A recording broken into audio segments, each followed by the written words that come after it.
Good morning. I am Dr. Ved Prakash, Associate Professor and HOD, SPC Government College, Ajmer.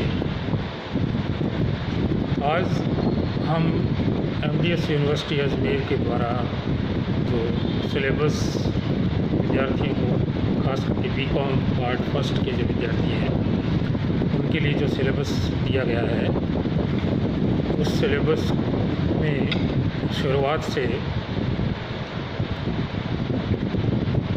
जो topics हैं उनको आपको बताएंगे। मेरा जो पेपर है वो है बिजनेस लॉ या व्यावसायिक संनियम। ये जो पेपर है BCom पार्ट फर्स्ट के विद्यार्थियों के लिए है और इसमें जो MDS यूनिवर्सिटी ने सिलेबस दिया है उसमें कई यूनिट्स में उसको डिवाइड किया गया है। जो सबसे पहली जो यूनिट है वो है इंडियन कॉन्ट्रैक्ट एक्ट। तो इंडियन कॉन्ट्रैक्ट एक्ट के बारे में हम बात करेंगे। जैसा कि हम सभी जानते हैं कि इंडियन कॉन्ट्रैक्ट एक्ट के अंतर्गत तो जो इसको बनाया जो गया था वो 1 सितंबर 1872 में ये लागू हुआ था। यानी इससे 1872 के बाद में जो भी कॉन्ट्रैक्ट्स किए जाएंगे वो इसके रेगुलेशंस के अकॉर्डिंग उनको बनाया जाएगा या उनको रेगुलेट किया जाएगा। इंडियन कॉन्ट्रैक्ट एक्ट के बारे में बात करते हैं तो सबसे पहले बात आती है कि अनुबंध या कॉन्ट्रैक्ट क्या है, इसके बारे में हम बात करेंगे। सामान्य तौर पर हम देखते हैं तो अगर किसी से पूछते हैं तो सब लोग यही कहेंगे कि कॉन्ट्रैक्ट का मतलब है कि भाई दो व्यक्ति आपस में कोई चीज़ तय करते हैं और उसके अकॉर्डिंग काम करते हैं। लेकिन लीगली या वैधानिक रूप से या कॉमर्स के विद्यार्थी की हैसियत से जब हम बात करते हैं तो केवल इतना कहने से काम चलेगा नहीं, हमें उसको सिस्टमेटिकली बताना पड़ेगा कि कॉन्ट्रैक्ट क्या है। सिस्टमेटिकली बताने के लिए सबसे पहले हमें इसके मीनिंग और इसकी डेफिनेशन के बारे में देखना पड़ेगा कि इसकी क्या डेफिनेशन है या क्या मीनिंग है। कई विद्वानों ने कॉन्ट्रैक्ट को बताया है। उससे पहले कि मैं इसके बारे में बात करूं, एक बात जो कॉमन वर्ड्स आते हैं, कुछ लोग कहते हैं हमने कॉन्ट्रैक्ट किया है, कुछ लोगों ने कहा है कि एग्रीमेंट किया है। तो मैं आपको स्पष्ट रूप से बता दूं कि कॉन्ट्रैक्ट और एग्रीमेंट बिल्कुल अलग अलग चीज़ें हैं। इन दोनों को हम पर्यायवाची शब्द के रूप में इस्तेमाल नहीं कर सकते। तो कॉन्ट्रैक्ट जब हम पढ़ेंगे तो एग्रीमेंट इसकी एक प्राइमरी कंडीशन है, यानी पहले एग्रीमेंट होता है उसके बाद में उसको कॉन्ट्रैक्ट में कन्वर्ट होता है। तो जब हम डेफिनेशन देखते हैं तो कई विद्वानों ने अलग अलग तरीके से कॉन्ट्रैक्ट को या अनुबंध को बताया है। सबसे पहले जो विद्वान जस्टिस सामंत जैसे कहते हैं, जस्टिस सामंत जो है जिन्होंने एक डेफिनेशन दी है जिसमें उन्होंने कहा है कि एक ऐसा ठहराव जो पक्षकारों के मध्य दायित्व उत्पन्न करता है तथा उनकी व्याख्या करता है अनुबंध है। जस्टिस सामंत ने जो परिभाषा दी है अनुबंध की, उसमें दो बात कही उन्होंने। एक ठहराव है, इट मीन्स पहले ठहराव होता है और फिर उसके बाद में अनुबंध बनता है। एक ऐसा ठहराव है जो पक्षकारों के बीच दायित्व पैदा करता है, रेस्पॉन्सिबिलिटी क्रिएट करता है तथा उनकी व्याख्या करता है और तथा उनको डिटेल में एक्सप्लेन करता है।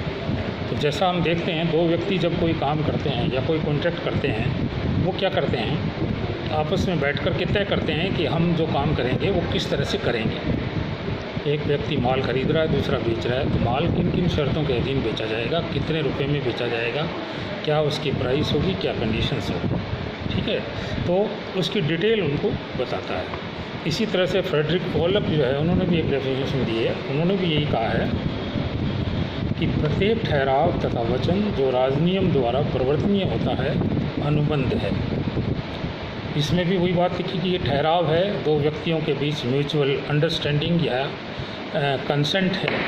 और लेकिन एक नई बात फ्रेडरिक पोलक ने कही है, वो कही है कि it is enforceable by law, जो राज नियम द्वारा प्रवर्तनीय होता है। ये बहुत इंपॉर्टेंट बात है।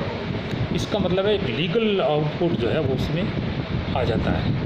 तो राज नियम द्वारा प्रवर्तनीयता का जो गुण है वो अनुबंध की एक बहुत बड़ी विशेषता है जिसको फ्रेडरिक पोलक ने हाईलाइट किया है। अब इन दोनों डेफिनेशन के आधार पर एक आप कॉमन डेफिनेशन बना सकते हैं, लेकिन जितने भी सबसे बड़ी जो डेफिनेशन, जो ऑथेंटिक डेफिनेशन है अनुबंध की, वो इंडियन कॉन्ट्रैक्ट एक्ट की धारा 2H में बताई गई है। धारा 2H क्या कहती है? धारा 2H कहती है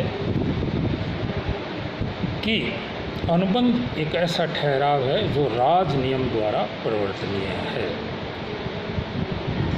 धारा 2H की जो परिभाषा है वो फ्रेडरिक पोलक की परिभाषा का ही दूसरा रूप है। इसमें दो बातें कही गई है। धारा 2H की परिभाषा में दो मुख्य बातें सामने आती है। अनुबंध एक ठहराव है और ये राजनीति द्वारा परिवर्तनीय है। ठहराव का मतलब क्या होता है? ठहराव का मतलब होता है कि जब दो व्यक्ति आपस में मिलते हैं और दोनों के विचार एक जैसे होते हैं। एक व्यक्ति कहता है भाई मुझे इतना माल खरीदना है, दूसरा कहता है हाँ मैं इतना माल बेच दूंगा। वो कह देगा भाव क्या है, ये भाव है साहब, उसी भाव पे वो तैयार हो जाता है। तो ये क्या है? दोनों के बीच विचारों की समानता जो है अगर बनती है तो वहाँ हम कह सकते हैं कि उन दोनों के बीच ठहराव है। एक व्यक्ति कोई प्रस्ताव करता है और दूसरा व्यक्ति उसके प्रस्ताव को स्वीकार कर लेता है, तो इसको हम ठहराव बोलते हैं। दूसरा जो गुण है इसमें क्या है? राज नियम द्वारा परिवर्तनीय रहता है। जब दोनों व्यक्ति जो बातें तय करते हैं उन बातों को वो अगर कानूनी जामा पहना देते हैं, यानी उस ठहराव को वो जो लीगल प्रोविजंस है उसके अकॉर्डिंग उसको लिख लेते हैं, रजिस्टर्ड करवा लेते हैं, तो वो दोनों कानूनी रूप से बाउंड हो जाते हैं उन बातों को मानने के लिए। तो अनुबंध की एक बहुत बड़ी विशेषता है कि it is enforceable by law, ये राजनियम द्वारा परिवर्तनीय होता है। तो ये इस तरह से हम कह सकते हैं अनुबंध के का मतलब है दो व्यक्ति एक दूसरे से तैयार होते हैं और उनमें एनफोर्समेंट का गुण होता है।